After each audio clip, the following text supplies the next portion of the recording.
Today is August 22nd, 2024.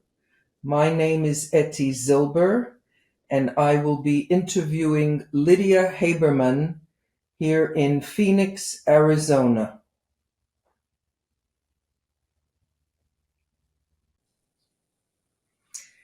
Good morning, Lydia. Good morning. We are so grateful that you're willing to share your history with the USC Shoah Foundation and with the world. Thank you so much.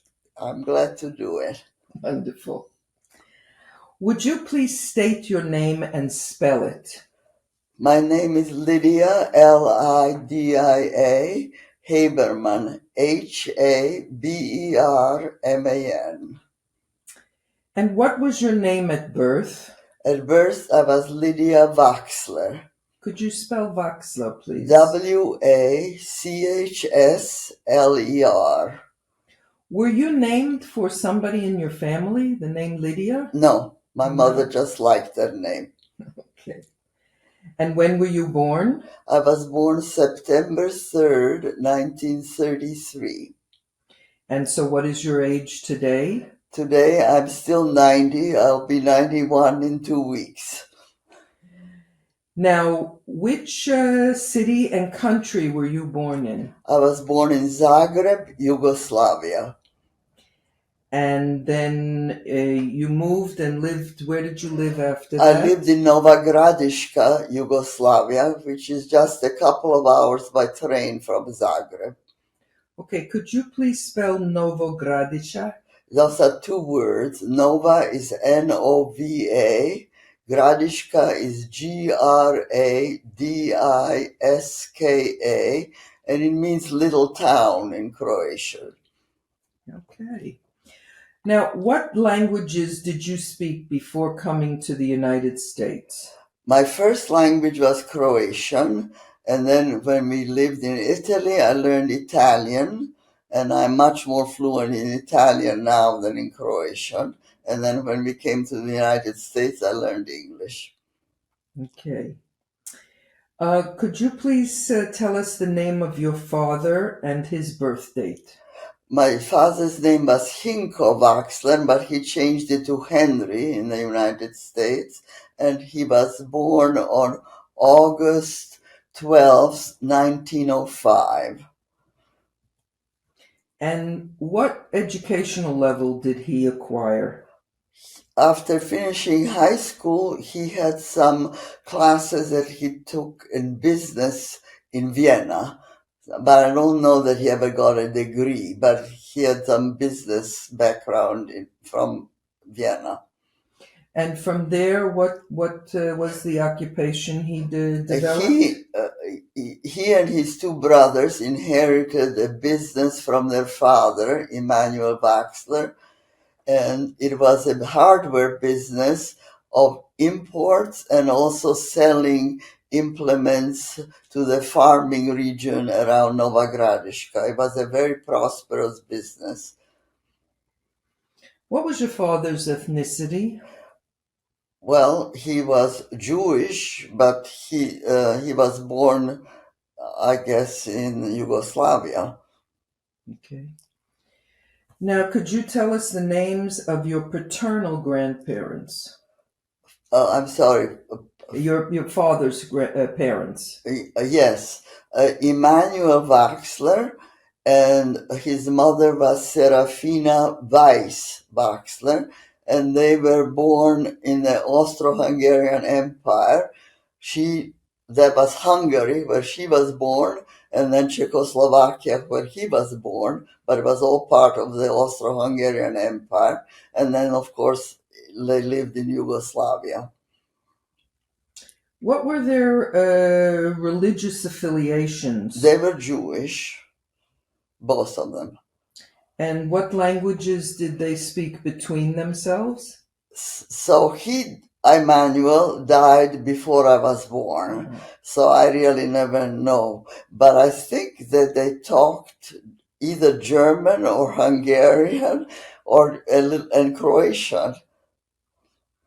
All right. And you didn't hear the mother, the grandfather. No, he was, Okay, yes, he I was was born already after he he was died. already born. Died Yes. after. Could you please tell us the name of your mother, including her maiden name? Yes, my mother was Stella Neufeld. Should I spell? Please. Stella is Stella. Neufeld is Neufeld. And she was born in Poland on November 2nd, 1903. She was born in Poland because her mother went back home to Poland, but they were living in Bosnia at the time of in 1903 when she was born. And what was the name of the town she was born in? She was born in Rzeszów, Poland. It is spelled as RSZE, and I don't know the rest of it. It's very difficult spelling. We have it in Yeah. the file. Now, what educational level did your grandmother acquire? My Your mother, mother, sorry. yes. My mother graduated from high school in Bosnia, and then she started university in Zagreb, and she started studying languages. But then she really didn't like that, and she always wanted to start medicine. And I have her degree of medicine. She got in 1929. Uh, that's part of the documents that I've given her. Wonderful. Right. And then after getting her degree, it was obligatory to work for 1 year in a hospital, I guess as a resident. And she was given a place in Nova Gradiška where she met my father, and they married in 1932. Now, what was your mother's ethnicity? She was also Jewish. And she was a doctor. Right, and at home they spoke both Polish and Croatian and German. And her parents, your maternal grandparents, what were their names? Okay, my grandmother was born Antonia Kugel, and she was born in Rzeszów. And my grandfather was Philip Neufeld, and he became a judge in Bosnia.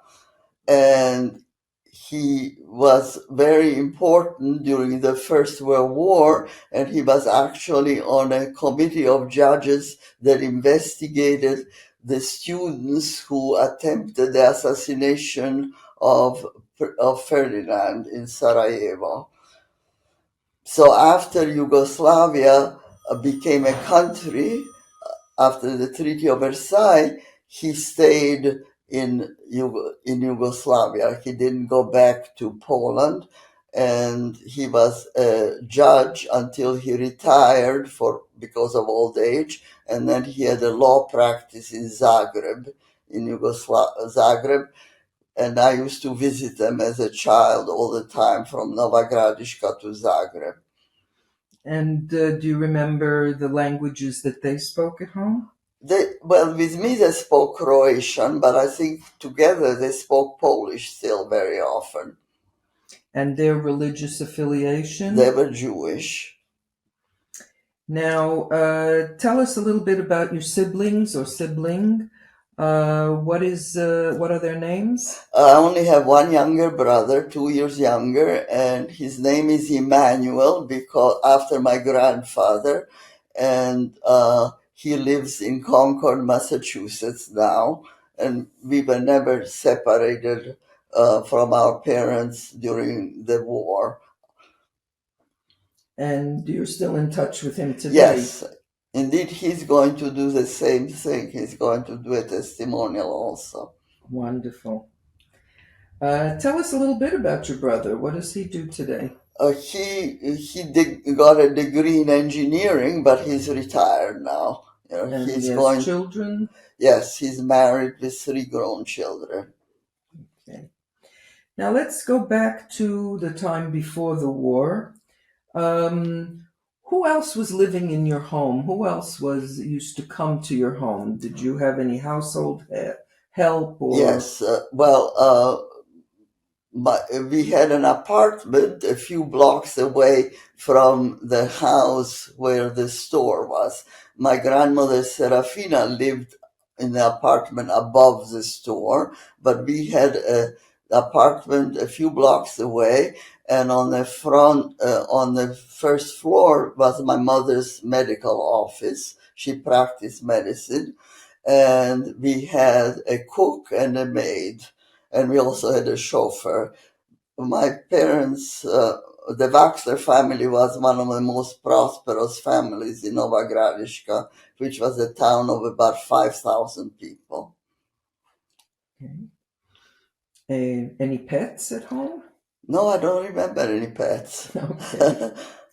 All right. Do you remember any friends that you had from before the war? Uh, Who were your I don't friends? remember too many friends except for cousins. I had cousin Leah, who was older and who died in a concentration camp, and also a younger cousin, Sasha, we called him Alexander, who lives in Israel now. So I remember these cousins, but I don't remember too many other friends. Nobody from school? No, I just did first grade there, I Uh, guess. yeah, right. Yeah, I Before don't the war. remember too many children, no. And so basically your friends were your cousins. Yes, a lot There was of no playing family. with kids on the street. No, I don't remember that. Okay. All right. And so one cousin died and the other is in Israel. Right. And are you still And in there was touch? another cousin with whom I played, who was not a first cousin but second husband, and she also was killed in a concentration camp. Do you remember back at home, what were some of your favorite foods? No, I don't remember. My father ate a lot of cottage cheese and sour cream. I remember that. We always had that every day. Yeah. Okay. And do you remember any celebrations from home? Well, Anything? Hmm. at all the Jewish holidays, everybody would come to Serafina's house. There was a table for the children and one for the adults, because my father had two older brothers who were part of the business also. So the whole family came together for all the holidays. Right. Do you remember which holidays? It was always for Passover and for Rosh Hashanah. Those were the only holidays I remember. Yeah. But I also remember being in little plays at Hanukkah. You know, my mother directed these plays and I was always a big star. Hanukkah plays. Yes. Okay. All right. Um, what were your parents' lives before the war? What were they like? Who did they socialize with? What did they do other The, than their occupation? well, my mother loved to play cards, so she had always a big group with cards playing, and they had play. She had a very close friend who was uh, who was not Jewish, but then she also had many Jewish friends. So they all socialized quite a lot, and it was a very luxurious life. And we went to vacation on the shore every summer, and I actually am amazed that there is a photograph of the four of us in this uh, coast of Yugoslavia in 1940. Still, we were going on vacation then. Okay. Um, do you recall your parents going to synagogue, or did you hear that they went to synagogue? They only went once a year, I think, at the Yom Kippur, and that was it. Um, could you tell us about your home in Novogradishka? Can you remember the Yes, I remember rooms? the apartment and a very beautiful stove made of ceramic, which and in winter, yeah. And I remember, the maid we had who was reading comic books to me, and that's how I learned to read before I even went to school. And the first reading I knew was Cyrillic because the comic books were in Cyrillic letters. Now, do you remember your grandparents very well? Yes, I remember my grandmother Serafina because I saw her almost every week. And then we would go to Zagreb quite often to visit my grandparents who were living there. I loved going to Zagreb because they took me ice skating and they took me to a cafe where they played cards, and I had some kind of nice chocolate drinks. So I had a good time in Zagreb, and I also had cousins there that I visited. Do you remember in your home in Novogradiška that your family had a radio? Oh, yes. And I remember my father hitting the radio because there was some static, and it was when the war was declared, and the war was on my sixth birthday, when Yes. September 3rd, I think that's where Hitler invaded Poland and England declared war. And it was my sixth birthday, and my father was shaking the radio because he couldn't hear properly. And after that particular radio experience, is that where the family got most of their news from? Yes, the radio. yes, I think so. But they probably were newspapers too. But I remember them listening to the radio all the time. And then they thought they were safe, that Hitler would not bother with Yugoslavia, but instead in 1941 he attacked Serbia and bombed Belgrade, and the Yugoslav army was defeated within 2 weeks. And two of my uncles were officers in that army. My father's oldest brother, Julius, and the other one was Zlatko, who was the husband of Steffi, the younger sister. And they were taken prisoners within those 2 weeks and taken to Germany. And they survived in a camp for officers because the Red Cross insisted that even though they were Jewish, they could not be touched. So they survived the war. They were there till 1945, I guess. Do you know which concentration camp they were No, sent to? no. When the Allies started invading Germany, they were moved on foot. They were moved toward east, and then finally went back to Yugoslavia. But I don't know any of the names. I don't think we knew at that time either. So at that time when your parents were listening to the radios and reading the newspapers, did you as a child sense that something bad was going to happen? What was the atmosphere at home?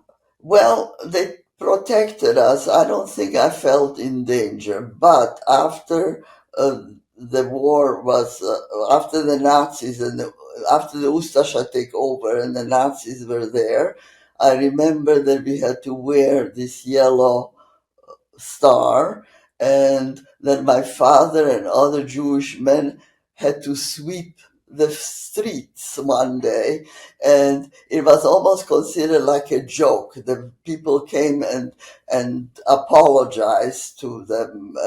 They were it backfired. It was more like a defiant thing rather than a humiliation. But the other thing that I remember, that we had two German officers requisitioned one of our bedrooms, and they stayed there. I don't remember for how long.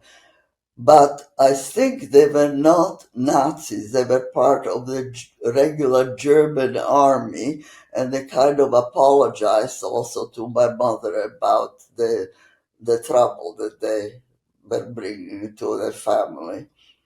And so they slept in a bedroom in your house, right? And then and they they went to also were fed by your no, no, they they would didn't. just leave in the morning and come back at night. And did you question that? How did you feel about it? You remember them? I remember them, yes, but not, not Not very personally, clearly. yeah, Yeah, right. but And they I don't were know how long they were there. But that is when my mother then was given the chance to leave. It was too late to leave the country. No, nobody could get documents anymore, and all my aunt and my Steffi, the youngest daughter, the youngest sister of my father, took Serafina and her children and went to Switzerland. She was able to get away to Switzerland. Her husband was one in Germany as an officer. So she spent the war safely in Switzerland with Serafina, and the others were rounded up and killed, but they gave some kind of a law that any Jewish doctor who volunteered to work in Bosnia to fight a endemic of syphilis could save the family.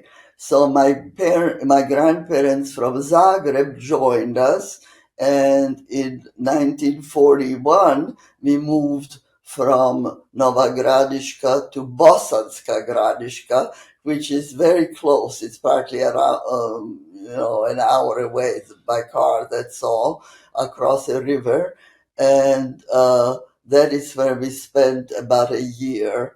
And my mother, I did not know until recently, really, what she died, but I found a little memoir that she wrote, and she was going around with other doctors from village to village, taking blood samples from people, and then if it turned positive for syphilis, then they would be sent free to hospitals to get cured. that So was we her work. spent 1 year there. Now, who sent you? Who sent the family? Who gave them the option? The Ustasha? Yes, The that was Ustasha gave them the option right. because she was a doctor That's right. to go to the other Right. village. So that is why I'm alive, because we were saved because of my mother's profession, and she saved her husband, her children, and her parents. And during that year in Bosnia, they imprisoned my father, and he was spent 2 or 3 days or nights in jail, and that was very upsetting. But she managed to get him out, my mother, with the help of her boss. Her boss was a Catholic uh, uh, Croatian, and he was a very upright man. And he told mother that this job that she had would expire in a year, and then that we would be all sent to concentration camp, and killed. Everybody knew that this Ustasha camp was not going to be anything that anybody could survive. So he told her that he would transfer her to Mostar, which was in Herzegovina, and that part of Yugoslavia was not under the Ustasha and the Nazis, but under the Italian army. Okay, so let's go back to the other town, Bosanska Gradiška. right? And so, where were you living? What was your life like while your mother was working? Yeah, we had a house there with a yard. I remember we had chickens in the yard, and we had a pet. We had a dog, and my brother and I went to school. Actually, I think it was a school run by nuns, and there were some other Jewish children in that school. We became very close friends with a boy and a girl who were also Jewish in school with us. And I remember that one big shock. They used to go on foot from home to school because it was a small town, and we would pick up uh, uh, this boy and his sister. I just remember his name was Egon, but I don't remember the last name. And then one day they were not there, and there was a seal on the door. During the night, they had been taken away. And you assumed that they were taken away to be killed? Yeah, to the concentration camp. To the camp. We did not know the fate of the people in the camp, Yeah. but we knew it was something bad. During that time in the house that you described, you were given food, or you had to? There was no problem with food there, and we actually still had a maid. My Serafina had a cook and a maid who joined her when the maid was 16. She was an old lady, and she just loved us, and she came with us to Bosanska Gradiška, and then went back home after we went to Mostar. Okay. Now, how did you get to Mostar? I have no memory of that. I don't know. Okay. So now you're in Mostar. Yes. And now who is overseeing you in Mostar? The Italians, you said. Yes. We stayed in various hotels, but I think we only stayed in Mostar for about 6 weeks. And I remember going across that famous 12th century bridge, and I think I must have gone to school for 6 weeks. Anyhow, we got there and we registered with the authorities and pretty much volunteered to go with the concentration camp under the Italians.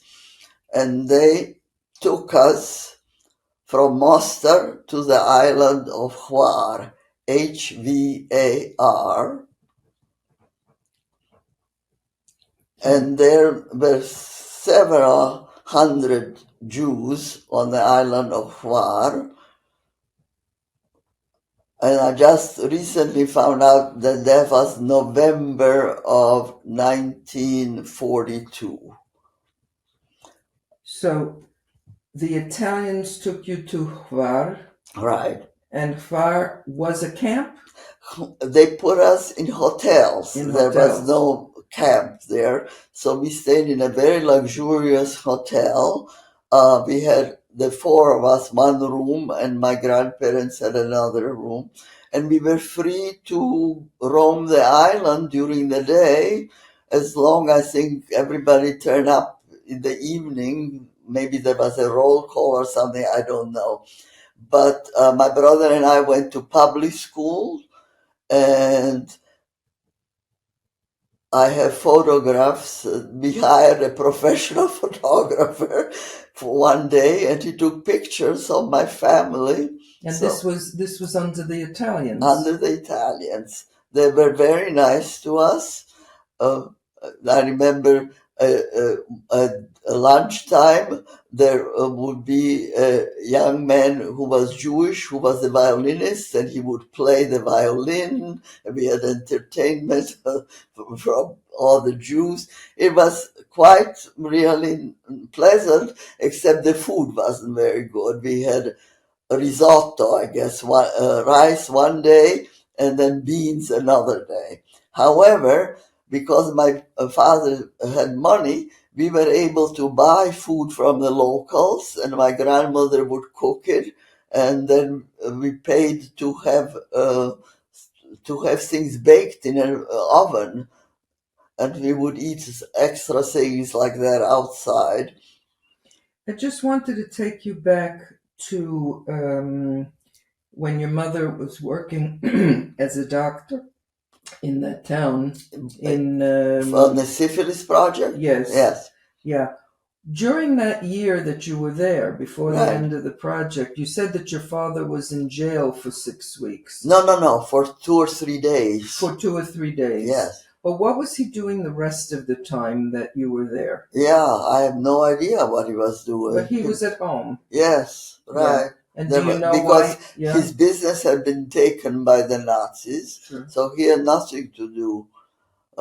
He was worried probably all the time. Yeah. And do you know why he was arrested?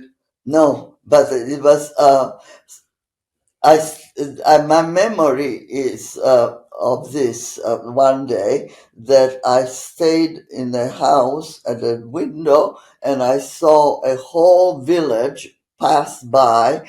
There had been some kind of protest against the Ustascha or the Nazis, and they destroyed they burned the whole village, and all the villagers had to move away. So I just was a whole day of parade of these poor villagers with their carts and their little belongings leaving.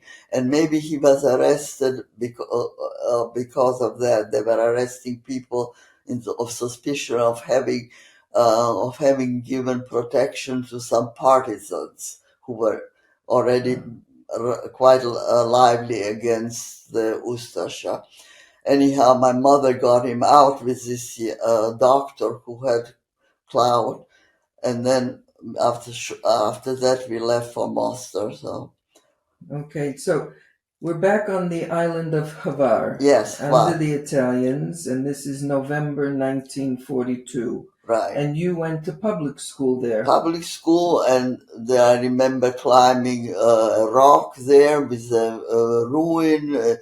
With all we had a nice time there.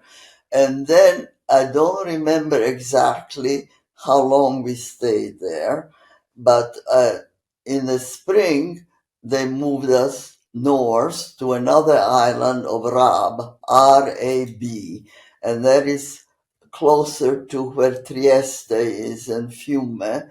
And there was a concentration camp with all kinds of little wooden huts. And I think that we were probably in Hvar, maybe they were building these huts and wasn't ready. That I have no idea. And there, I think it was close to 1,000 Jews who were there under the Italian army. And we stayed there from the spring of 43 till armistice, September of 43. Italian armistice, I'm not sure, but I think it was September 20th. 1943. 43. My birthday, September 3rd, 43, I was 10 years old in that camp. And my grandmother managed to make some sweet puddings for me. We were not treated badly at all in the camp. The teachers organized school, so even though it was summer, the children went to school. And I In remember. which language? What? What language did they use? Croatian. In Croatian. Yeah, right. So now your teachers were from the Jewish right. From internees. Yes, everybody volunteered. My mother worked as a doctor. My father was part of the people organizing things. The teachers volunteered, and we were all put, various grades together, So we just to keep everybody busy. And I remember an Italian general coming to inspect the camp and patting my head and giving me some candy. So they really, it was summer, so once or twice they organized us to go swimming in the Adriatic at the beach. So it was not at all fraught with any fear or horror. Interesting. Until they left. Okay. Well, Yes. let me back up a little bit. Yes. So, how did you when you said they took us? How did you physically get from one place to another, from We one walked. island to another? Oh, by boat. The islands by boat? Yeah, from Hvar, they put us on a boat, and I remember we stopped in the harbor at Split, and Dubrovnik. I don't know why we stopped there. And then the next thing, we were taken to Rab by boat. And then we just walked, I think, On the from, mainland, you were just taken walking. yeah. No, I think maybe in trucks from the harbor to the camp. Okay. I know it was late at night and they did it by alphabetical order. So we being W, were among the last ones to arrive, and it was dark. And I remember my grandfather and my grandmother waiting for us in this little hut because their last name started with N, so they were there first. And so the six of us were given one hut, which was maybe the size of this room. And my first Italian word that I learned was cimici, which means bed bugs. We had that. Okay. So when you first were sent, when your mother was doing the project, you were sent by the Ustasher. Then you were sent to Mostar and you were under the Italians. Right, And then you continued under the Italians for your next movements. right. We Okay. were under the Italians in that camp until the Italians left us after the armistice. The war was finished. So the they just went Italians. back home, and we were left stranded in the camp, hundreds of us.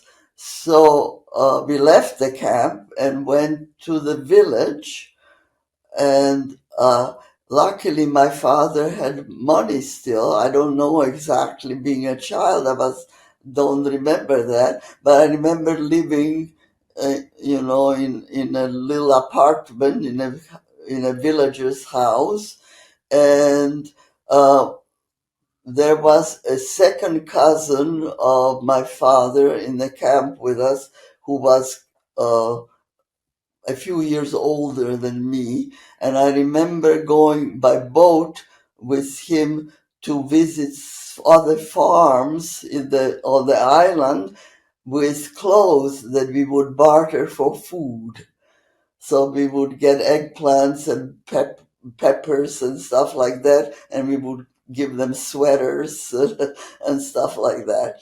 So I don't know how long we were there after September, but I think by November we were on the island of Vis, V-I-S. And that was a harrowing trip. So you were taken to, or you went on your own to the island of Vis? Right. The rumor, we were stranded without the Italian army, and then the rumor was that the Germans were coming to the island. And so we hired fishermen to take us away, because we knew that the British were already in one of the southern islands along the Adriatic.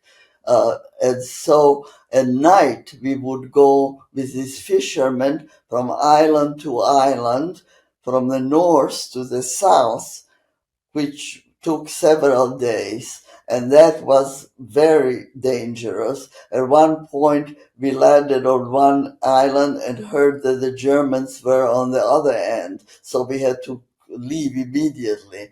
And I remember sleeping at night on the benches in a school, how hard that was.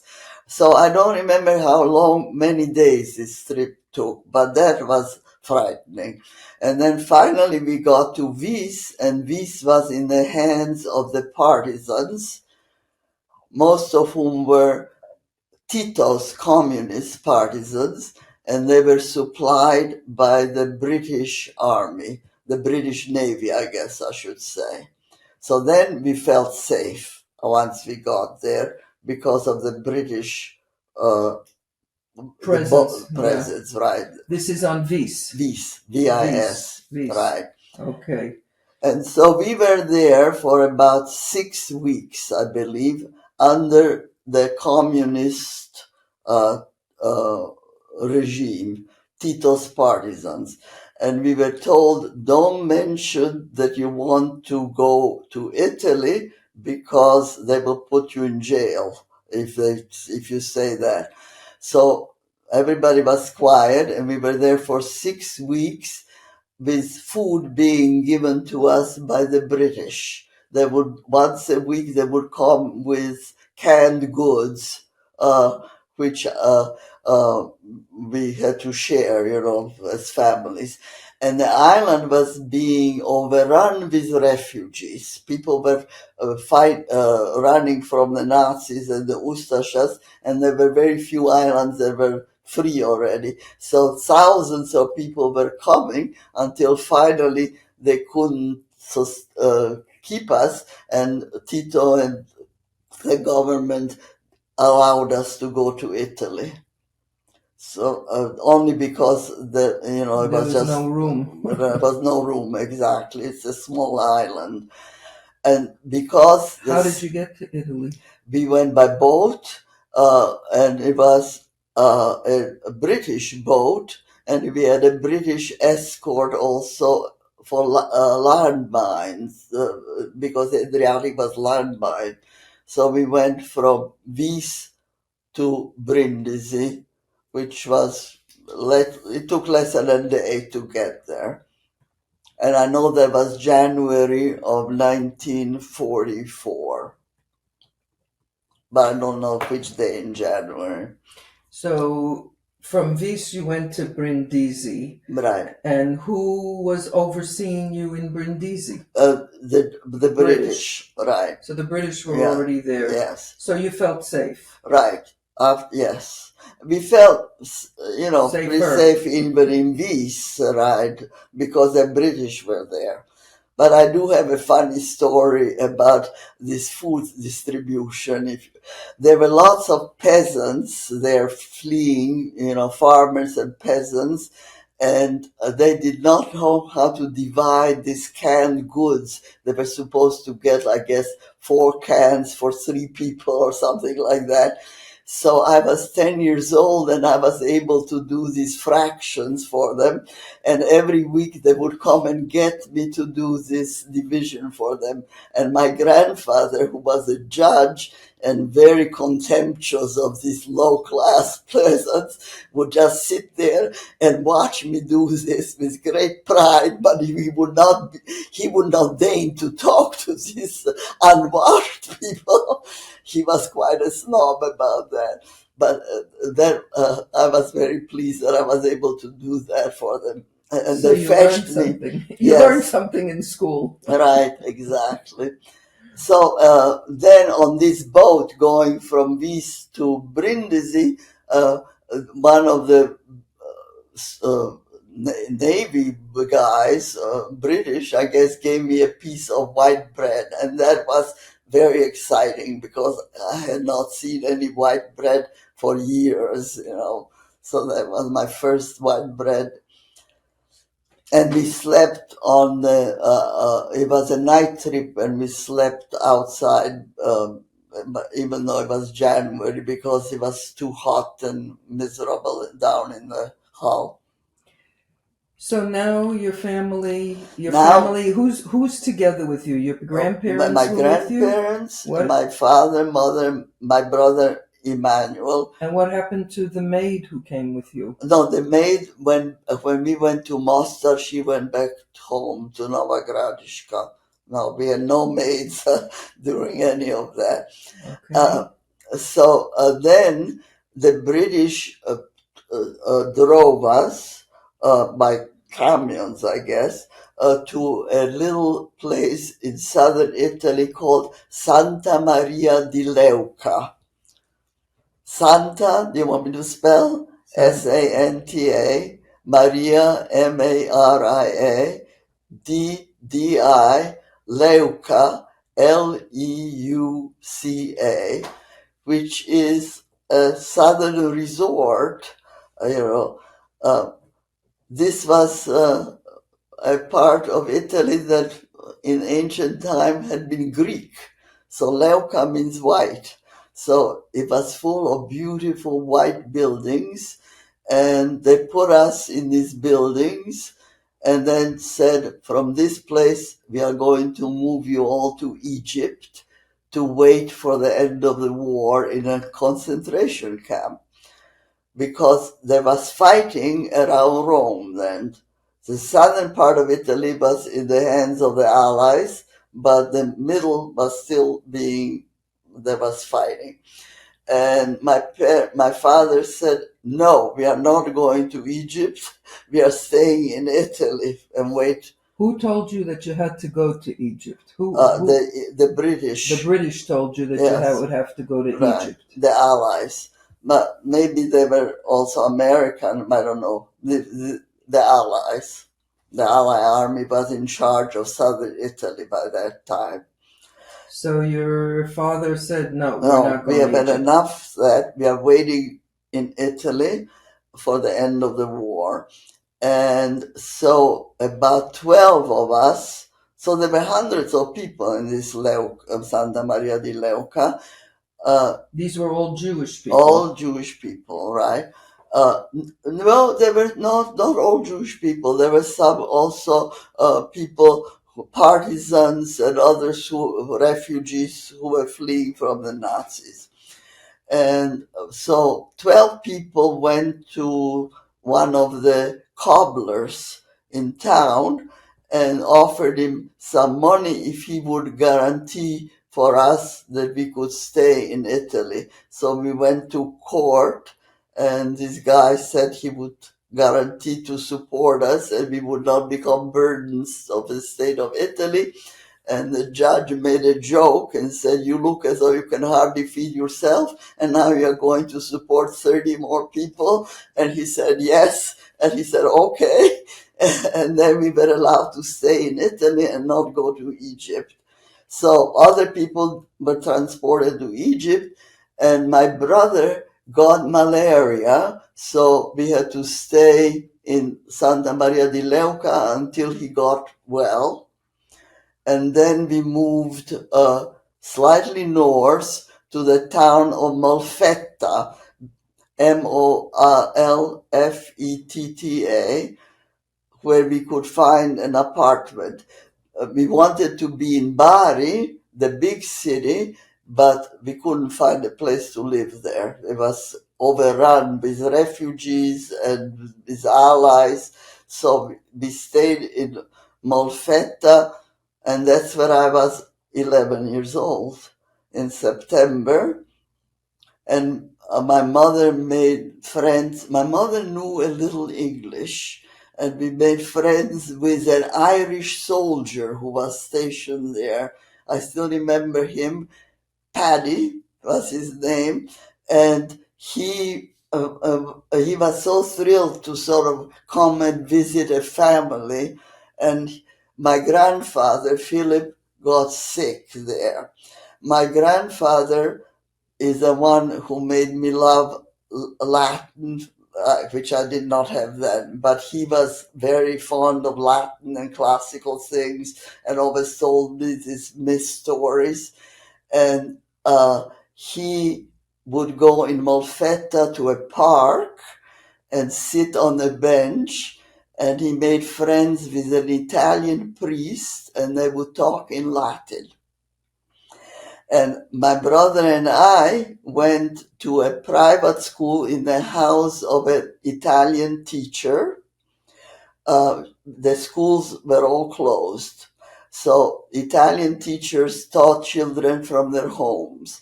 And she had like 8 or 10 students there. And she did not know really any Croatian. So she just gave us a book.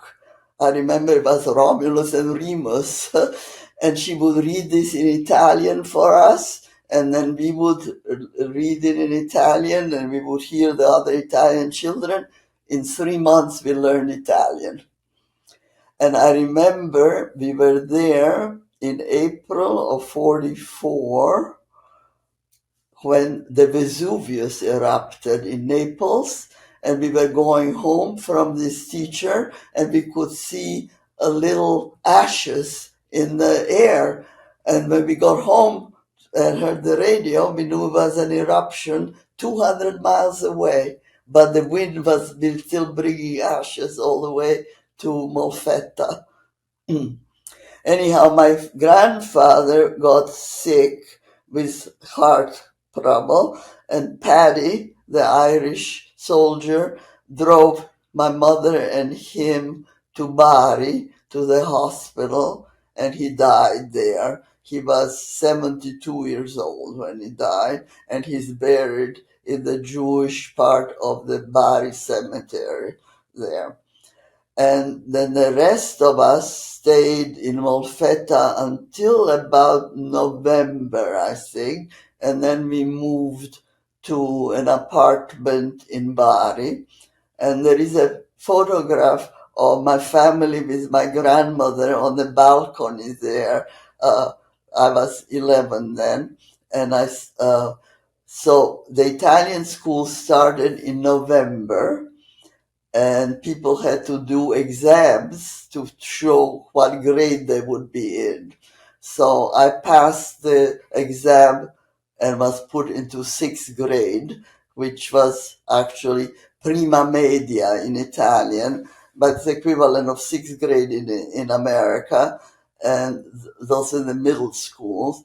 And the public schools were still not working because the windows were all broken. The soldiers had been there in barracks. So a few blocks away from our apartment, there was Istituto Margherita di Savoia, a school run by nuns. And in the early grades, they also took boys. So my brother and I started school there in November of 44. I guess I was in prima media, sixth grade, and he was fourth grade probably. And that's when I made these friends, which lasted me all my life. In the school? In the school. And these were Jewish friends or non-Jewish friends? No, I was the only Jewish student. You were the only Jewish student. Right, there were Jewish refugees in town, but none of them went to this school. I don't think they went to school at all. But my parents always felt it was important to put us to school. No, it was. I stayed with the nuns for 6 years. I loved it so. And my friend Serenella is still alive. She's going to be 91 in October. And she still lives in Bari? No, she lives in Sicily because she married a Sicilian. But all my other friends that I made there are all dead now. But I made wonderful friends. I visited them for many times afterwards, and they came to visit here in America. Nicoletta, Fiorella, Anna Maria, all wonderful friends. The nuns were wonderful to us.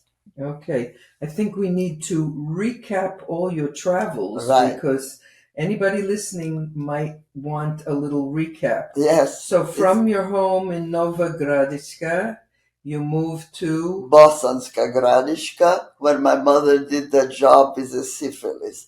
We were there for 1 year, and then we went to Mostar because the Italian army was there. And that is what saved us, because if we had stayed in Bosnia and Croatia, we would have been killed. There was a camp right across the river there where my aunts and cousins never came out of. So in Mostar, we were only for a few weeks, and then we were taken. I don't know how we got to the boat. I don't remember that. But by boat, we were taken to the island of Hvar, where we had plenty of liberty. They could tell we couldn't leave the island. There was no way for us to leave. And then from Hvar, by boat, we were taken to Rab, and we were there in the concentration camp until the Italian armistice, when the Italian army just overnight left. And we were stranded there for a few months And then- until the rumor was that the Germans were coming. So some of the people from the camp fled and went to the woods and joined the partisans there. And many were killed fighting. Others survived, but I have no knowledge what happened to hundreds of them. And then from Rab, From you Rab, went to Vis. Vis, with paying fishermen to transport us. And that From trip Vis, took from Vis to Brindisi, from Brindisi to Santa Maria di Leuca, from Santa Maria di Leuca to Molfetta, from Molfetta to Bari, where we lived for 6 years. Okay. From 6 years. That was from from 43, November 44 44. till end of June 1950. So you stayed in Bari. Right. Now just in that apartment. and you felt safe in Bari. Absolutely. Bari was, there were British and American soldiers there. And So you felt safe. And then the war ended a few months afterwards. Okay, so before we go into the end of the war period, after the end of the war, as you know, children are great observers of their parents. Yes. They watch everything that their parents are doing Right. and saying and not saying. How do you recall your parents' reactions? I mean, you were young, but how did you feel from their reactions? What messages were you getting during that time? Right. I remember that they did nothing but meet other refugees and talk nothing about except how we survived the war and about all the people who perished and how many relatives everybody lost. It was a constant talking about that. Excuse me. So, take a drink. Go ahead.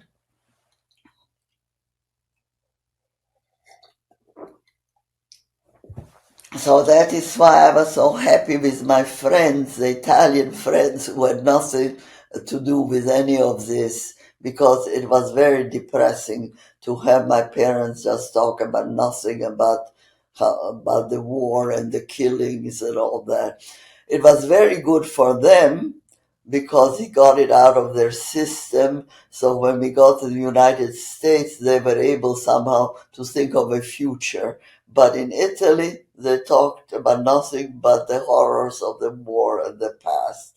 And it was wearing to my brother and me. We finally didn't want to hear so much about it.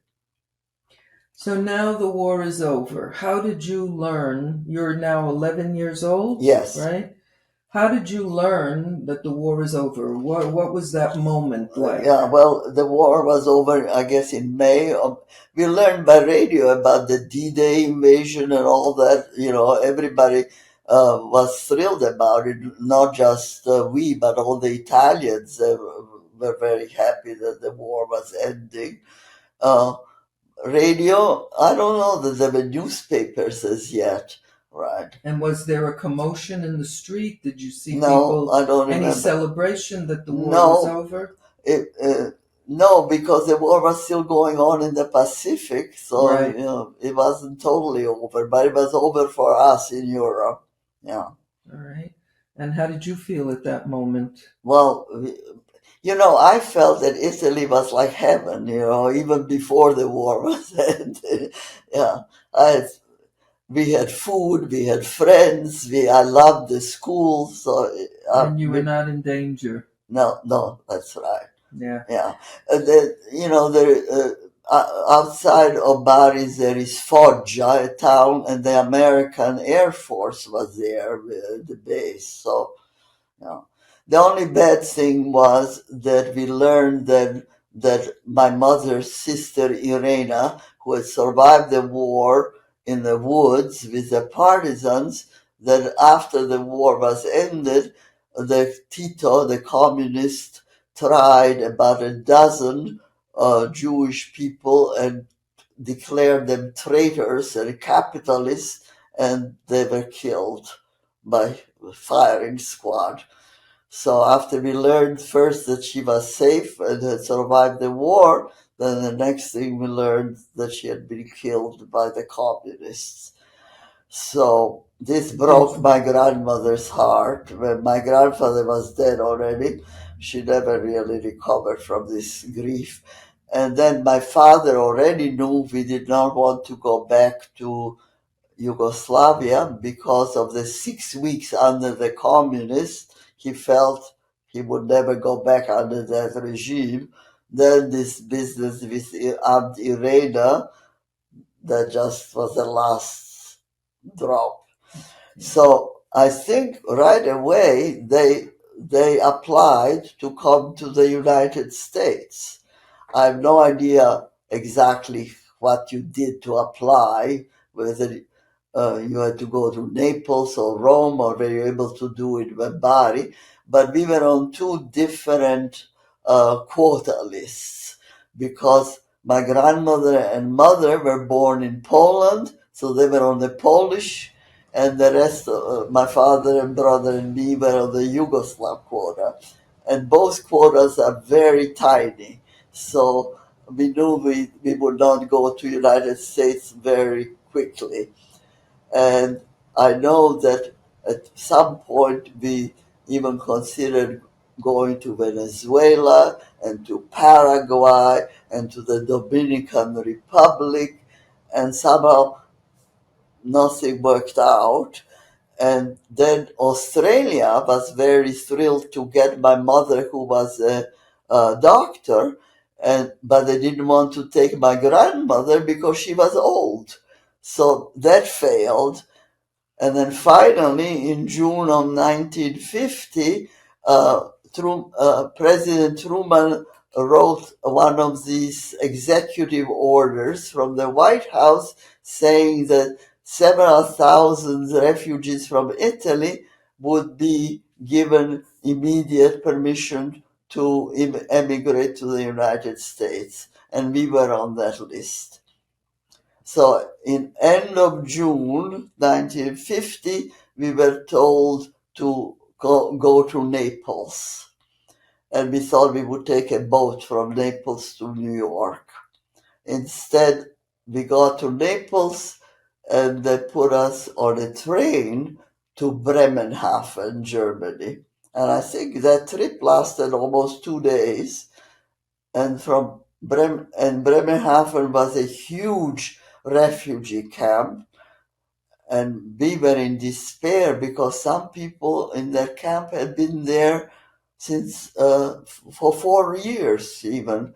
You know, it was 1950 from the end of the war in 45. So suddenly we heard our names on the loudspeaker and we were told to go somewhere, and we were put on a boat the next day to go to New York. Okay. And the boat, I still remember, was called SS Sturgis. Sturgis. Yes. Yes. It was an army transportation board. Yes, that was quite common at the time. And it was really the Tower of Babel, all the languages there of people going, Croatian, Polish, Czech, Hungarian, German. It was just, I volunteered to be a helper in a nursery school for little children. So this was in Bremerhaven? No, on the boat. On the boat? Yeah, in Bremerhaven, we just had one night. Okay. We were so lucky.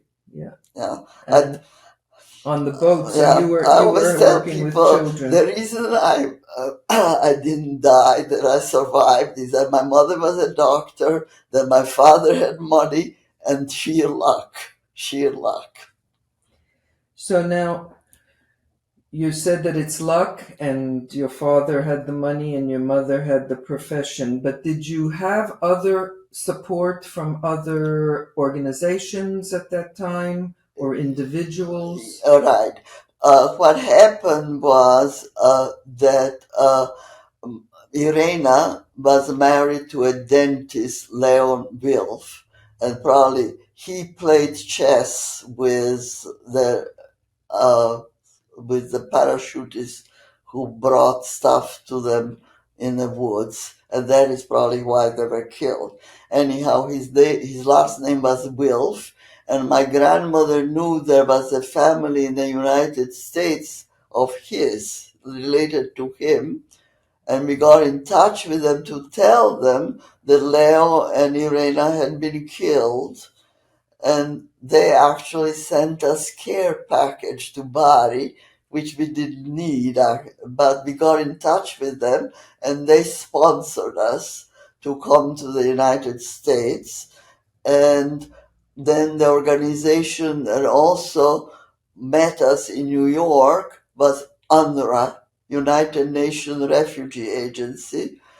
So I remember a social worker came to the boat and took us to the train station in New York and put us on a train. And then the Wilf family met us in Philadelphia. So from Bremenhaven by boat To New to York. New York, and from New York to By train Philadelphia to by Philadelphia. train. And the Wilf family was just wonderful to us. They found us an apartment, and my mother started internship in Mount Sinai Hospital in Philadelphia, and then she did a residence there, and then she had to pass 10 exams, and then she got her license, a medical license in the United States, but the state of Pennsylvania would not allow her to practice in Pennsylvania because while we had her medical diploma, she did not have her high school diploma, which had burned down in Tuzla during the bombings, does not exist anymore.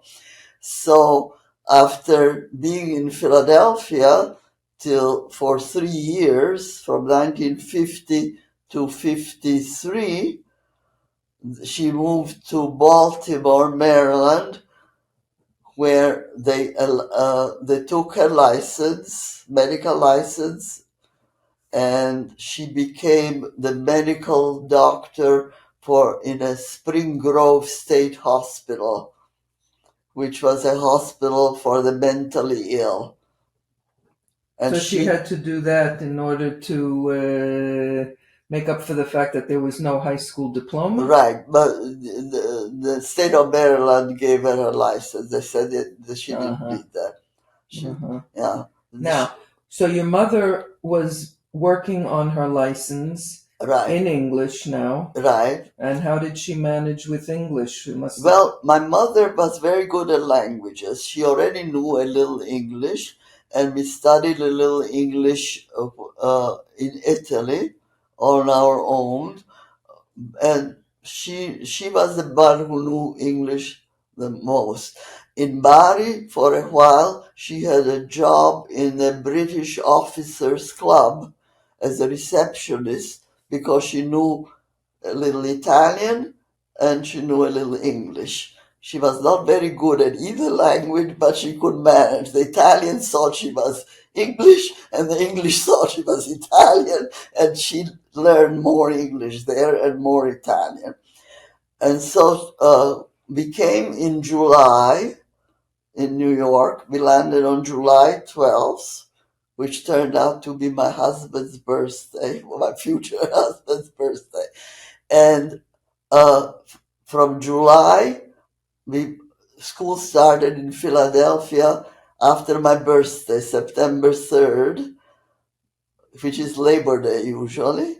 In those months and a half, we learned quite a bit of English. So now your mother went to Maryland, but you guys stayed... No, you all moved to Maryland. Everybody moved to Maryland. Okay. Everybody moved to Maryland, except I was in college already. I was at Bryn Mawr College. Okay, let's backtrack a little bit. Yes. When you first came to America and you settled in Philadelphia for that period of time, and you started school. See, that's from July till September, there was no school. Yeah. So we sort of learned English on our own by reading, by talking to people. And then, my brother and I enrolled in West Philadelphia High School. He was put in 11th grade and I was put in 12th grade. And we were given $5 each every week for supplies. Who gave it to you? In the state of Maryland, there was a social worker, a guidance counselor. They were so nice to refugees in those days. No, wait a minute. You're talking about Maryland or you're talking about Philadelphia? Oh, Philadelphia. I'm sorry. I misspoke. Yeah, Philadelphia. yeah. So you're in Philadelphia and you're getting $5 a week? From the guidance counselor in the school for our supplies. And there was another guidance person for people to go to college. And she was an alumna of, what's it school that Mrs. Clinton went to? I can't think of its name right now. One of the Seven Sisters. I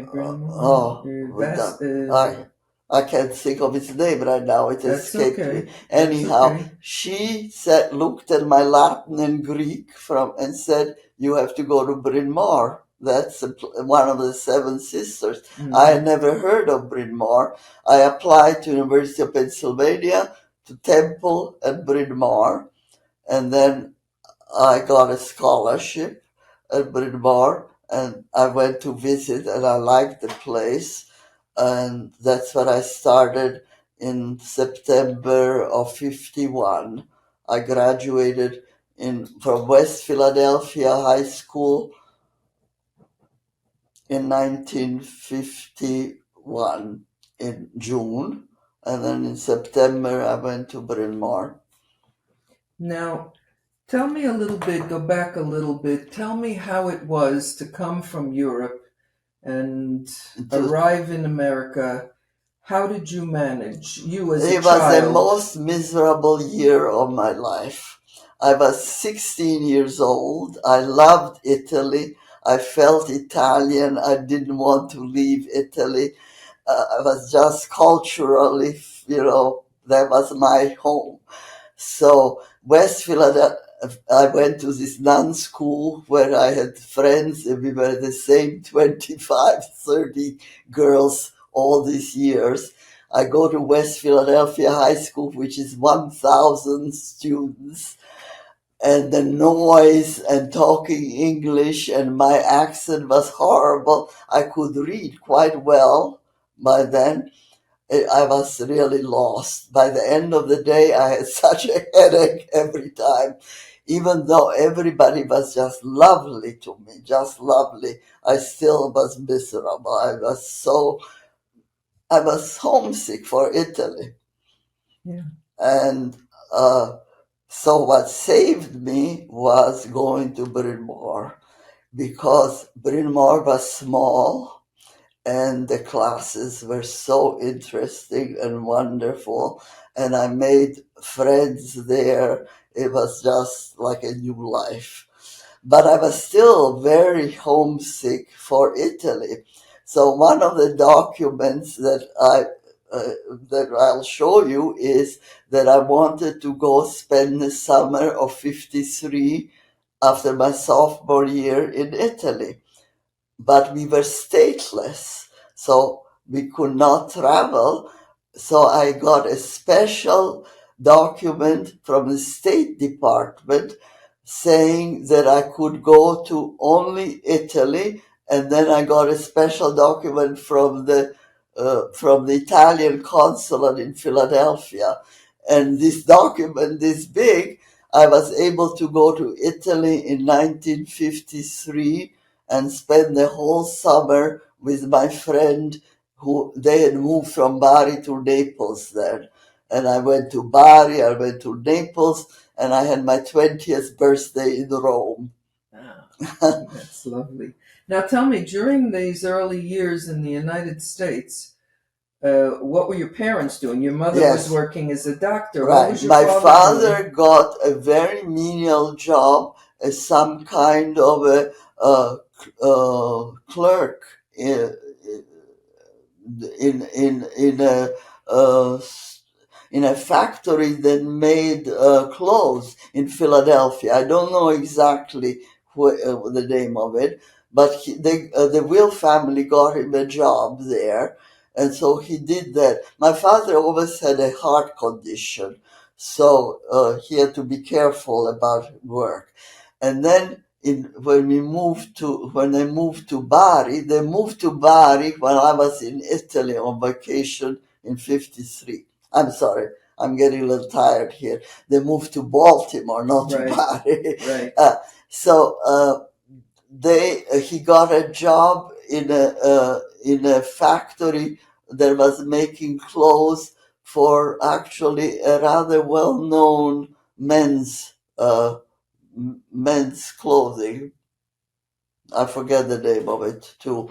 And he stayed there then he had a heart attack and stopped working.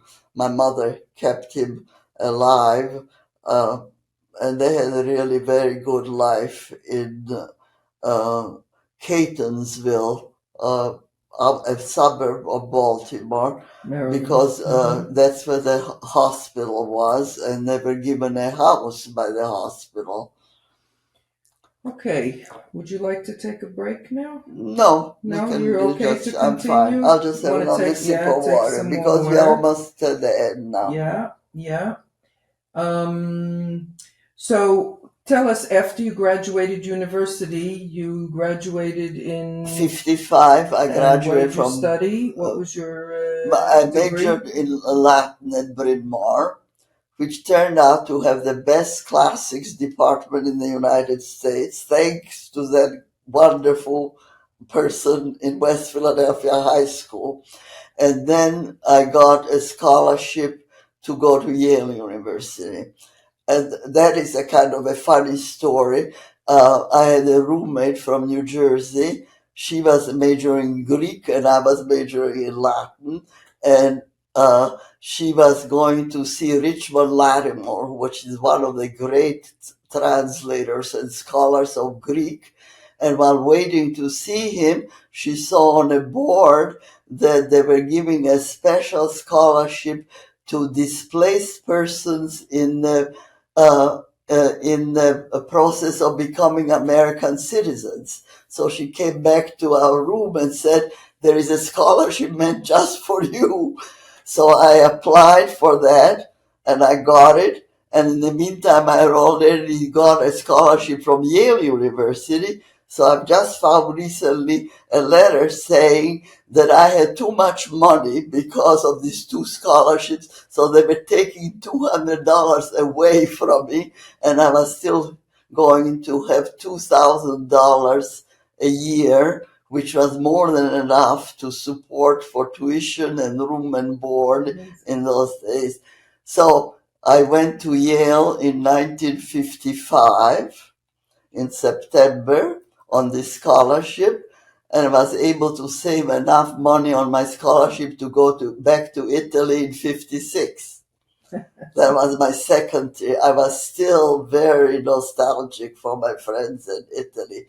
But by this time, I also felt that what a good thing it was that we were in America. I loved Bryn Mawr, I loved America, and I could see how much better my college education was from what my friends were doing in Italy.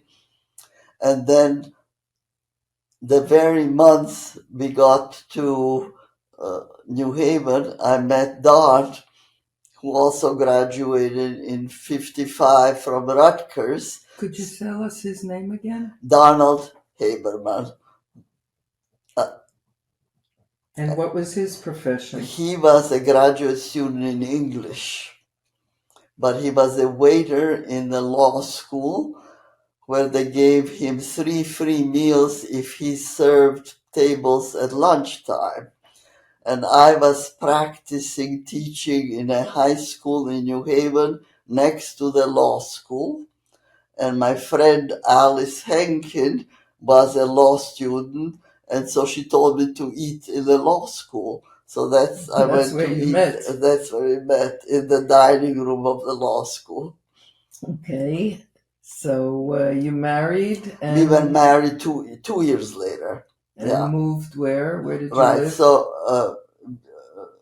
we got Don left New Haven with an MA in '56 and went back home to New Jersey and had a job at Prentice Hall, the publisher. The English department did not have much money. The classics department at Yale had huge amount of money because they had an endowment from the 17th century.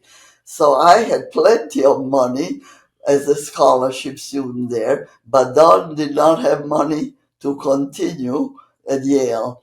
So he was allowed to come back, and he came back after we married in 1957.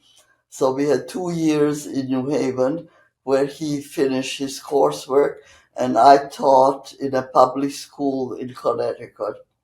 And then? So that was from 57 to 59. And then I was pregnant. And then in 59, Don got a job teaching English literature at Lafayette College in Easton, Pennsylvania. And so you moved to Easton, Pennsylvania, and right. had your first child? And he had first child there. And then I was hired to teach. This was a school for only men, Lafayette College in those days. It's co-ed now. And all the faculty was male. And there was just one woman hired for testing. And I was hired to teach one class of Latin. So part-time. And I taught there for I guess for until we left for maybe 3 years. Okay. It was very convenient. We lived very close to the campus, and my second daughter was born there. Okay. And your first daughter's name is? Sophia, spelled Sofia, and she lives in Brooklyn now. And my younger daughter lives in Santa Monica, California, and her name is Alice, and she's an alumna of the University of Southern California. Okay, we'll meet Alice in a few minutes. Okay, so what brought you eventually to Arizona? Well, after we were 6 years in Lafayette College, Don got a job at the University of Montana. So we went there, and we loved being there for 2 years, but we never meant to stay. And then Don's family in New Jersey thought we were going to the moon when we went to Montana. And Don was always very interested in Native American culture. And he said, before we go back east, let's try the South, the Southwest. So he applied to 3 places: Tucson, Tempe, Arizona, and Albuquerque. And there was an opening in Tempe. And we said, well, we'll stay a couple of years in Arizona. And then we just fell in love with the desert, and we just stayed. We never went back. And you eventually got a job here as well. Right. He got a job and I applied in May, and there was no job. And then a few weeks later, I was called to say, yes, we do need somebody to teach Latin. So I was actually one of the people who organized the Latin department here at ASU. We were just 2 of us, a gentleman with Greek and me in Latin. And then they needed somebody in Italian. So I taught Italian, and I became full-time after 1 semester. So I taught at ASU for 50 years. Arizona State University. Arizona State University, yes, at Tempe. From 1968, I was full-time, and I was promoted from instructor to assistant professor. I never got a PhD, which Don did, and at Yale. and I retired in May of 2018. The plan then was for us to live in New York for 6 months, New York City, and 6 months here. But then we did that for 2018 and 2019, but then the COVID put an end to this. So we have not been back to New York since October 2019. So first there was COVID for 2.5 years, Yeah. and then my Donald got dementia, and so the great plan for half a year in New York City and half a year here, just worked for 2 years. That's all. Let's switch gears now, Yes. and we're coming toward the end of our interview. A little bit about reflections on the past and the present. What made you decide that you wanted to do this interview? I think it was my daughters because they get so confused between all these different names from Croatia. And Sofia went to Bari actually with her daughter, and they visited the tomb of my grandfather. So they all kept saying, you have to put this in print, or you have to be videoed. And then Alice found out about this Shoah Foundation. So, when you are 90, you start thinking you're not going to be around very much longer. So that's why. Okay, good. It's mostly because I wanted my family to know all this. Because they know it in bits and pieces, but they don't know the whole thing. Well, it's very important for us to have it all Right. documented. So we're really grateful to you for your efforts Yeah, I'm in grateful telling to the you. stories. Right. Now, before this, how often did you think about your war experiences and the Holocaust? Well, you know, I I wasn't obsessed with it. I had a life here, but when it came up, I would tell people about it, right? Yeah, and most people were quite interested. Most of my friends said they want to see this interview. Yeah, absolutely. Yeah. But otherwise, you didn't Yeah. much think back to your history. No, no, I was not traumatized by it. At Bryn Mawr, they have big sisters. Before you come, somebody gets in touch with you. And when I was in Philadelphia, I was uh, contacted by a woman who was a senior at Bryn Mawr, and she turned out to be one of those people who had been saved from Germany to England The on Kinder the transport. kinder transport, right? And she majored in psychology at Bryn Mawr, and then she went to California and has a PhD from Stanford, I think, in psychology. Anyhow, we became friends. She's still alive, but we are not in touch anymore. But she, being a psychologist, said to me that she felt that I was sane and not traumatized at all because I was always with my parents, that I was never separated from my parents when I was a child, so that it was not something that I had to overcome with trauma. So I think she's right. And so you never had any nightmares about that period of No, time? no, And your no. parents, did your parents ever talk about their Well, experiences? they did nothing but talk about it for 6 years in Italy because they had nothing else to do. Once they came to the United States, that then they had things to do here. My mother had to study for her exams. She was busy in the hospital. My father had a job, and they were not surrounded by all these other refugees anymore.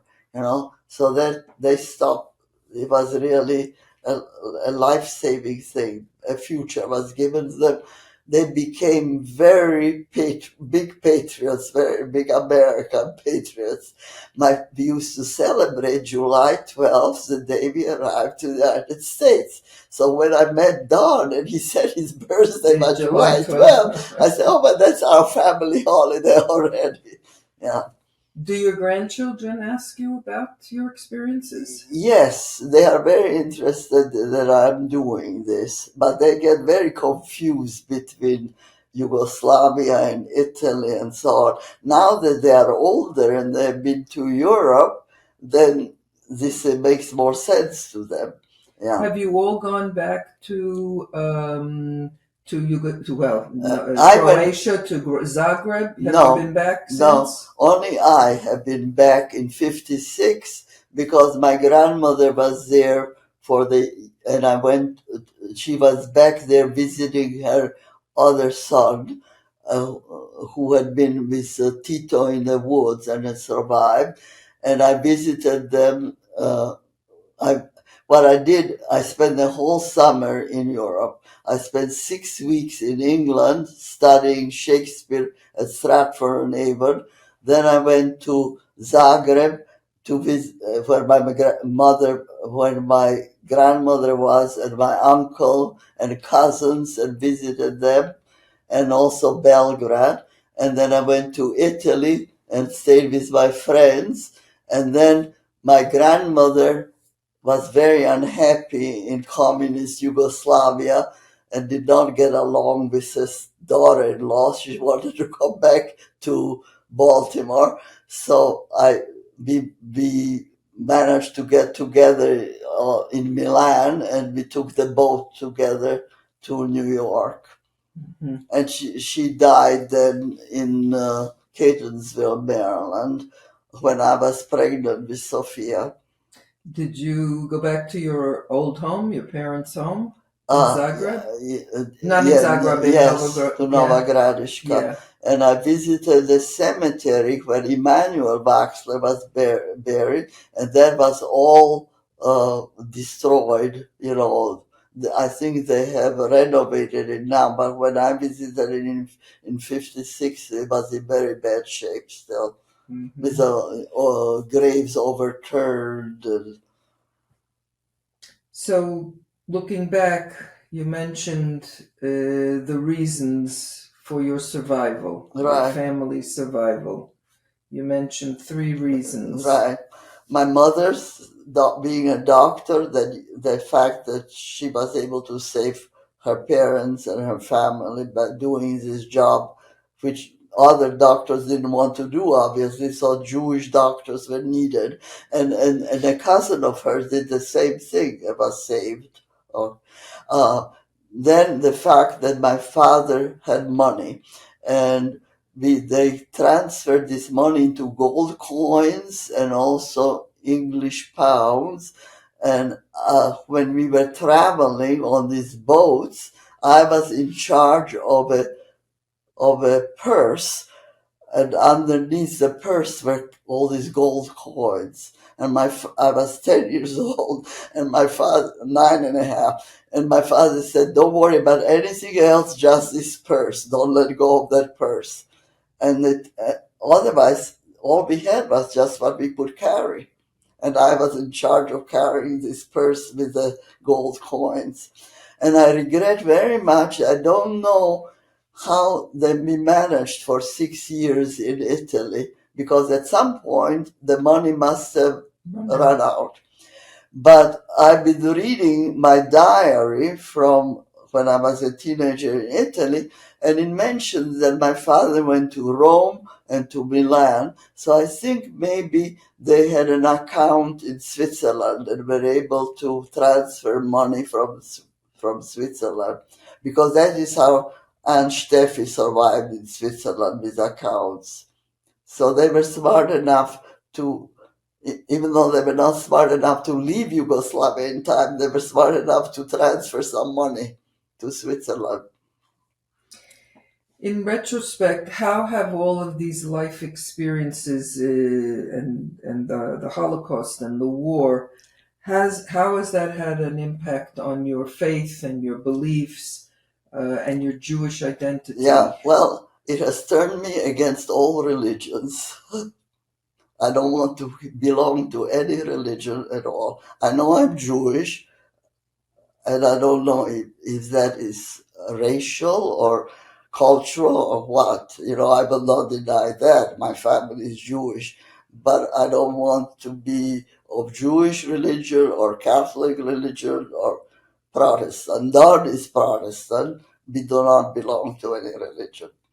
And your children, What? how do they identify? My children, I think pretty much the Same same. way. Yeah, The right. same way. Yes. Yeah. Did you ever apply for restitution from the claims Yes, one of conference? the documents, I did not apply in person, but my Aunt Steffi, the one who survived in Switzerland, they went back to Yugoslavia, and then in 1948, Tito said Jews are allowed to go to this new state of Israel. So they left Yugoslavia and went to Israel, and they actually opened a hardware store in Israel there, and they prospered. And then she was very savvy, because she worked in offices in Switzerland during all those years, and she hired a firm, and I have a document saying that they got from the state of Germany, from the reparations, because I was deprived of my freedom from November 1942 until September 1943, when the Italian armistice. And that is how I learned, because I didn't have a memory, that we were in Mostar in November 1942 and Hvar. Okay. And I got something like 1,100 German Deutsche Marks or something. You will see that piece of paper. You still have relatives in Israel, right? You mentioned that one of your Yes, relatives. everybody has died of old age, but my cousin Sasha is there. He goes by name Alex now, and he's 88, and he's married and had 3 daughters there, and many grandchildren, and I'm in touch with them, and they have 4 grandsons in the Israeli army right now, so they are full of worries right now. Have you ever visited Israel? No, my parents did several times, but I have not. My husband was not a big traveler, so we did not travel much. We have been to Europe a few times, but not anywhere else. Mm. What are your thoughts about Israel? What are your feelings about Israel? I was a big supporter at first, but I'm very upset about Netanyahu now, and I do not like the right-wing people. Yeah, I think my cousins were all on the liberal side there in Israel, so they were not happy with the government either. So they've all died very recently, and they visited us here in the United States. Steffi, I was very fond of. She came here, and her son and daughter have both died recently, but they were good friends. They came to Phoenix. We're coming to the end of this part of the interview. Yes. And I'm so grateful for all of this information that you're sharing with us. Is there anything else that I didn't ask you that you would like to add at this time? No, I'm very glad to tell you about this horrible ending of my aunt Irena, so that was good. And maybe there is just one other anecdote about my mother's older brother, who was a lawyer in Zagreb, and he was taken. This Ustasha would say all Jewish lawyers have to gather at some point, and he was taken to a concentration camp in Rijeka, which is Fiume in Italian, and it's very close to the Italian border. and he was a cook there, and he hurt himself cooking, so they were transporting him to a hospital because he had a wound on his hand, and he managed to escape. And either he persuaded the driver to let him go, or he ran away, we don't know how, and he crossed the border to Italy, and he was in northern Italy, and he was able to tell his wife and daughters to join him from Zagreb to northern Italy. And they stayed there for several months, and then it became unsafe for them to be there, and a priest of that town went and took about 70 Jews across the Alps from northern Italy to Switzerland, and they were saved and spent the war in Switzerland. And there is a book written about this trek, and there is a statue of this priest in the town. And my cousins who spent the war in Switzerland and who are both dead, one died in Switzerland, and the other one just died a few months ago in Australia. But she was contacted by the man who wrote the book, and they did the trek 70 years later. She came from Australia to northern Italy, and a few of them who were children but now old people, and they went back. Trek. They Wow. did this thing again. What is the name of the book? I don't know. But your name of your relative? Is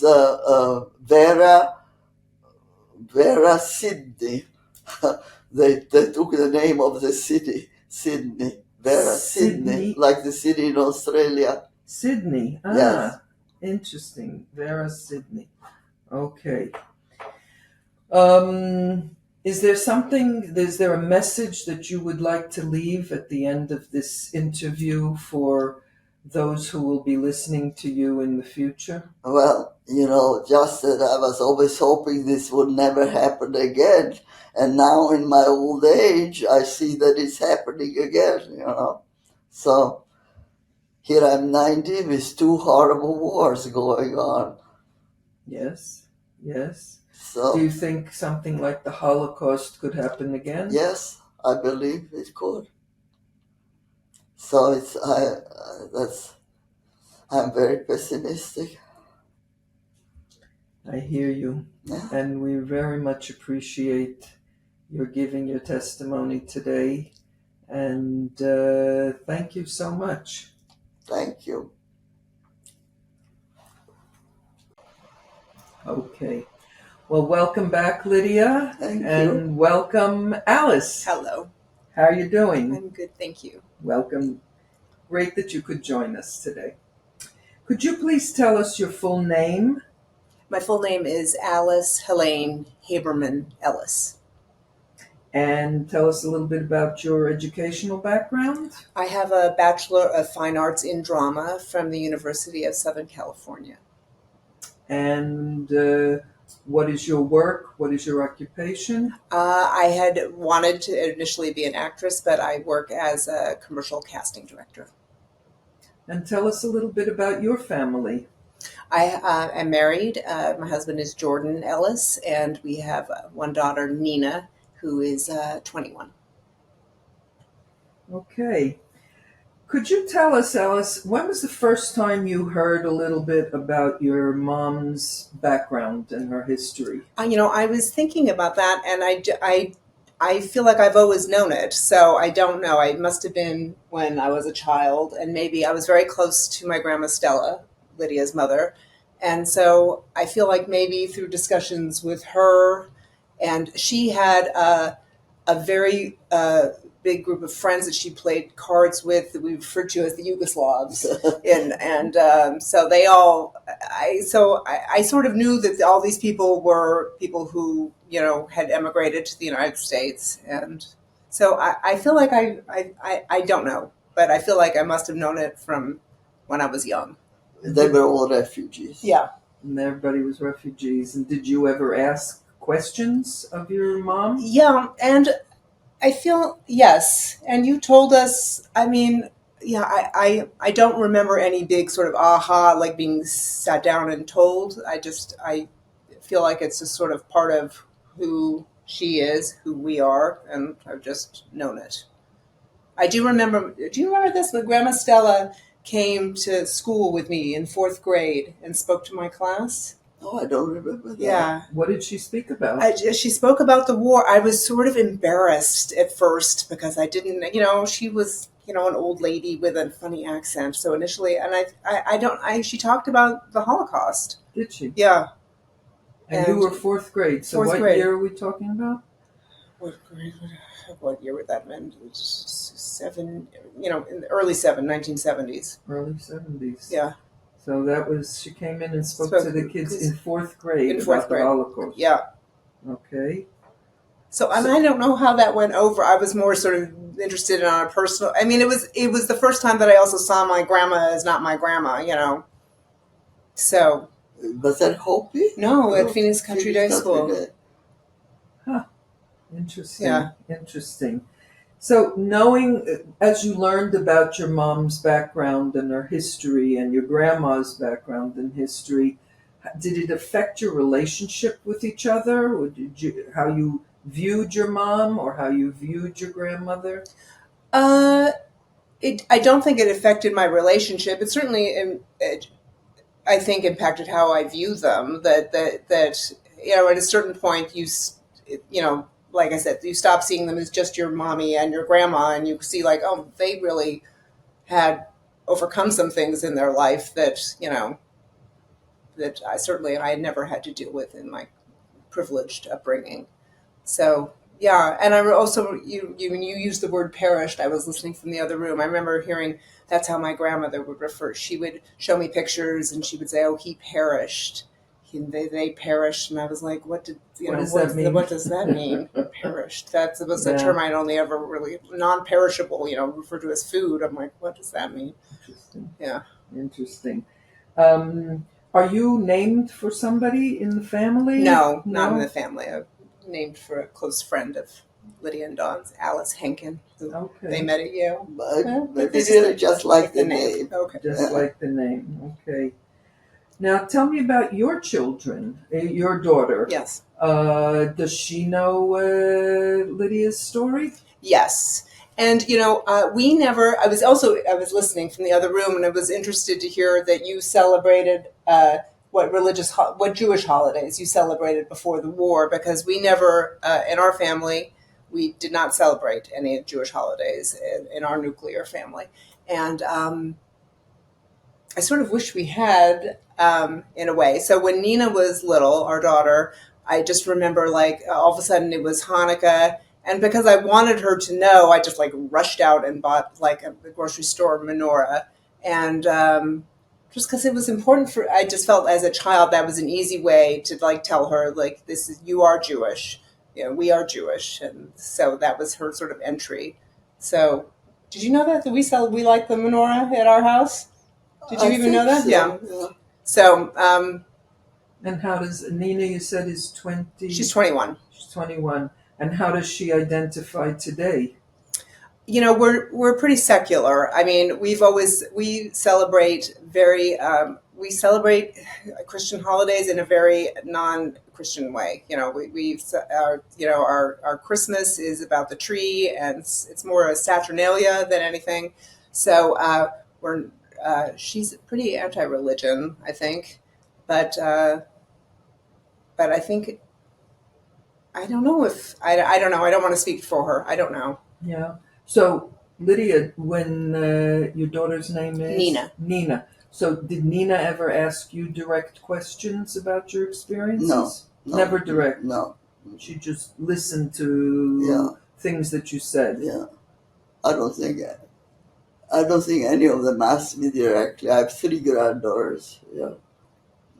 So I understand, Alice, that you were the catalyst for this interview today. Yeah.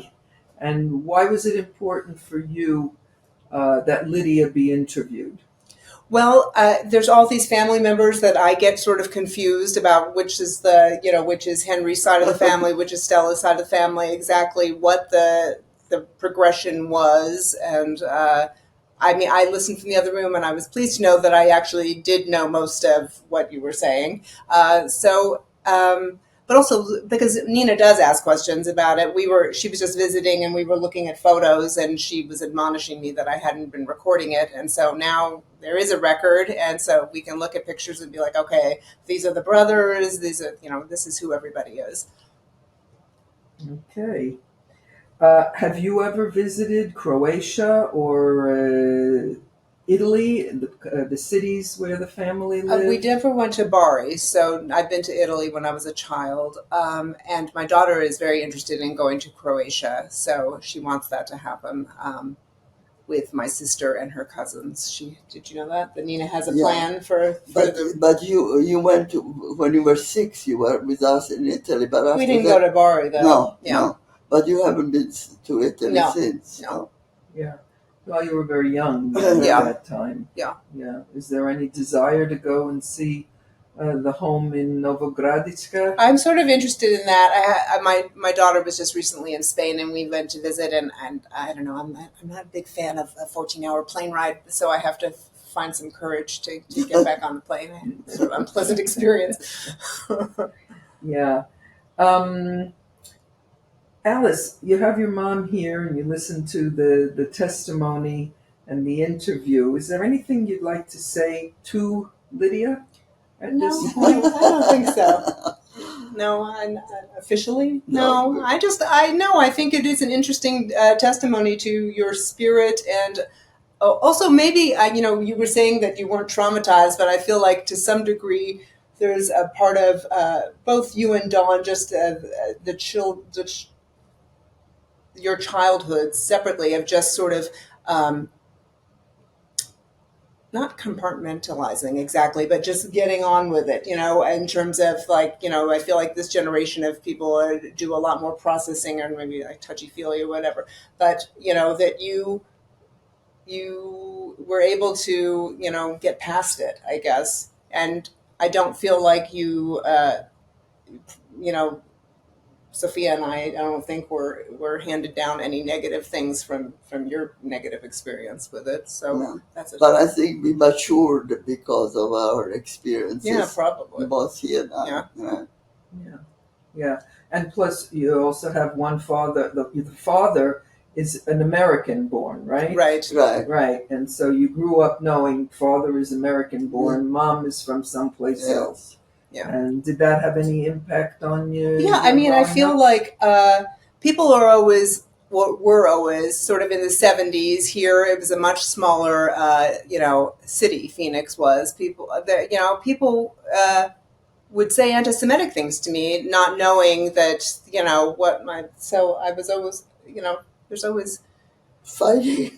not fighting. No, but I was just like, I always felt it wasn't a Jewish household, but I felt a lot of Jewish pride, and I wasn't about to put up with that sort of thing. I mean, I feel like still, that's where I come from. Those are my people. But the crazy children next door made fun. They were They crazy. said that you had a Japanese mother. We were arguing about something, and they said, "Oh yeah, well your mother's Japanese," which I thought was hilarious because she had very dark hair at the time, and she had an accent which I guess they thought was Japanese, which I first thought. I mean, the whole thing was just hilarious. But it's very common, like what you said, when your grandmother came into the classroom, this lady with the accent, Right. and that you felt embarrassed, right? When she started Initially, speaking. Yeah. And that's pretty typical. Yeah. That's pretty typical. Okay. Lydia, is there anything you would like to say to Alice at this opportunity? No. No? Just that she's wonderful. She comes to see us every month. Oh, wonderful, Yeah. wonderful. And there's definitely a closeness. Yes. And your sister is involved in that Yes. closeness. too. Yes. Yeah. Wonderful. And I want No, to thank I've you. been blessed. I feel after my first year, which was hard, the rest has been just wonderful. Except for these 2 wars now. Yeah. Oh, your first year in America. Oh, that's another fun. I remember also. This is just about Jewishness of just coming back from being on the playground and like, oh, what religion are you? And I just didn't have an answer for that. I did not know, and I remember coming back and saying, "What religion are we?" And you were like, why do you want to know this? And I said, well, they're asking at school, and I don't have an answer. And you said, tell them you're an American. So that's when I went back and I said, I'm American. That's not a religion. I'm like, that's all I got. But you also at one time in school said, at home we worship Proust. Yeah, well, there you go. Proust. Something like that. That was That's funny. good. Yeah. Very good. Well, thank you, ladies. Thank you It's so been a much. pleasure getting Thank to you. know Yes. you and getting to know your story, Lydia. And thank you for sharing your story. This will now go into the archives, and it'll be used for educational purposes for the future, Yeah. education research Yeah. for the future. Yeah, especially the whole business with Yugoslavia is not as well known as things that happen in Germany and Austria. Absolutely. Yeah, I hope you get a Absolutely. chance the foundation gets to talk to Manny because he's been back to the store even. The store still exists. Yeah, Yeah. well, they'll Yeah. follow up with Yeah. that. That'll be wonderful. And Yeah. I'm glad that Yes. that he's going to be sharing his Yes. story. Two children going through the same exact bet it's a experience. Different have story. different- Yeah, I bet. Different perspectives. And You're he- the older one, right? Yes, so he has less of a memory for things because he was younger. Yes. Yeah. So now Most we do likely. the documents. Okay, we Okay. will stop right here and thank you so much. Thank you. Welcome back, Lydia, and thank you so much for selecting and sharing the following images with us. Images, photos, and documents. So here's our first photo. Would you like to tell us a little bit about why you chose it and who it is? That's me at age 16. That's the way I looked when I arrived in the United States in July of 1950. Next. Next photo.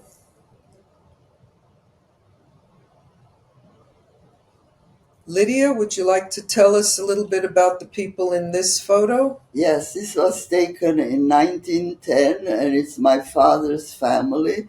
It's my grandparents, Emmanuel and Serafina Baxler, with their 3 boys, and my father is a little boy, and he was 5 years old then.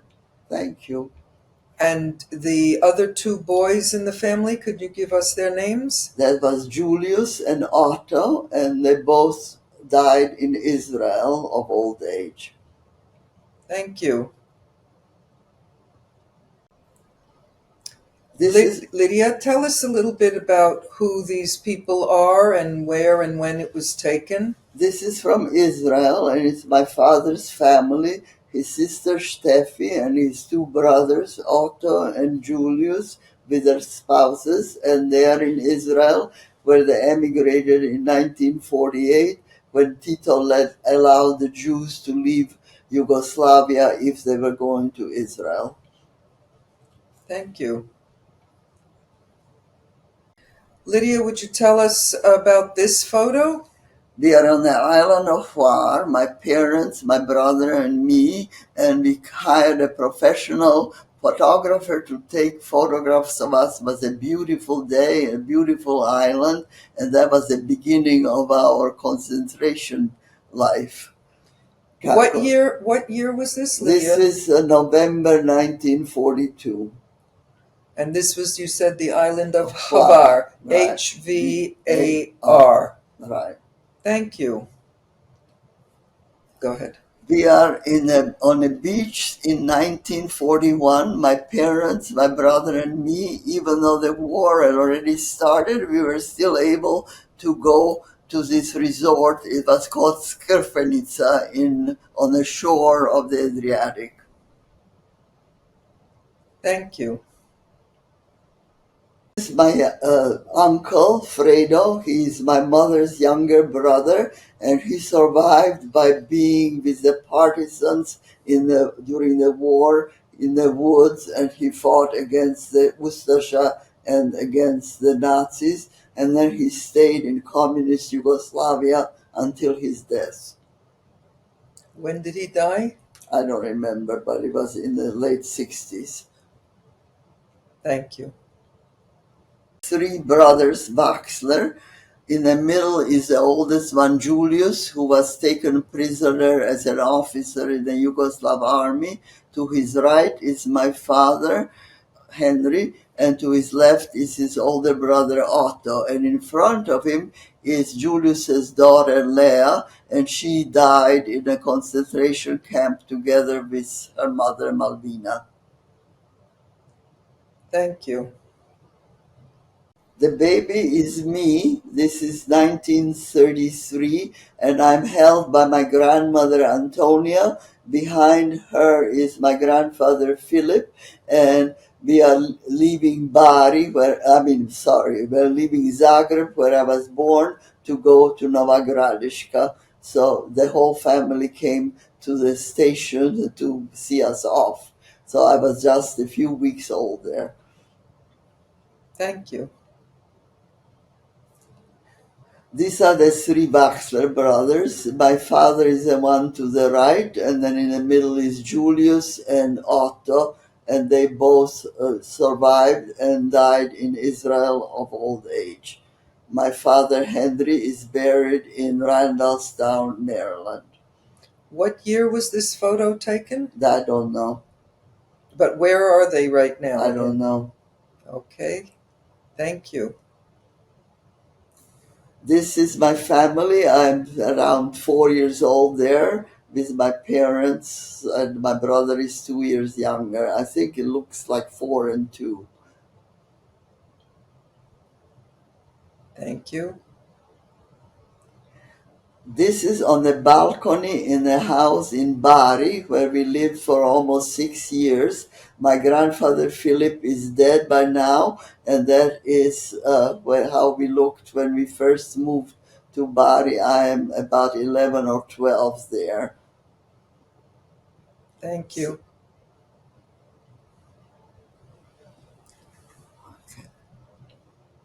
I don't know what it is. This is a document. Rachel? This could be my the birth certificate I have. One second. It's hard for me to see, but 1 second. this is my birth certificate from Zagreb in 1933. Next. This is stationery from my father's hardware store In Nova. in Nova Gradiška. Okay. Next. This is an invitation to my mother's degree celebration in 1929 in Zagreb. Next. This is my father's naturalization papers in Baltimore, Maryland, 1955. Next. That's just the back. The back where he changed his name from Hinko to Henry. This is my naturalization papers, November 1955, in a courthouse in Baltimore. I traveled from New Haven, where I was a graduate student, to get that ceremony.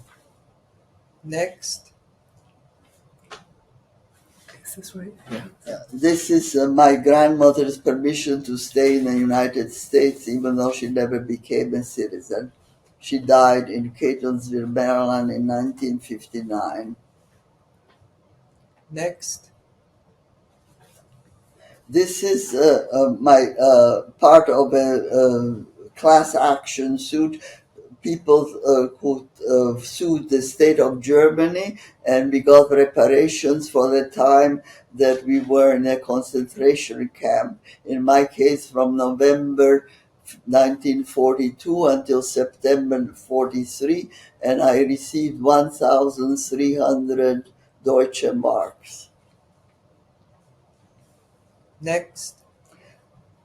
another suit had to be done against an insurance company based in Italy, and I was the beneficiary of my grandmother Serafina life insurance, and they also sent me some money after being sued and refusing to pay for many years.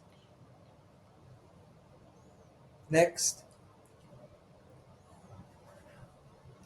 I was a displaced person until I became a citizen, and so I had no passport and no country. So in 1953, I obtained a document from the State Department of the United States to be free to travel and spend the summer of 1953 in Italy. I was not allowed to go anywhere else. So I was there from June until September of 1953 visiting my friends. Next. And this is my mother's medical degree, which she obtained in Zagreb in 1929. Lydia, once again, thank you. Thank you for sharing your history with us. Thank you.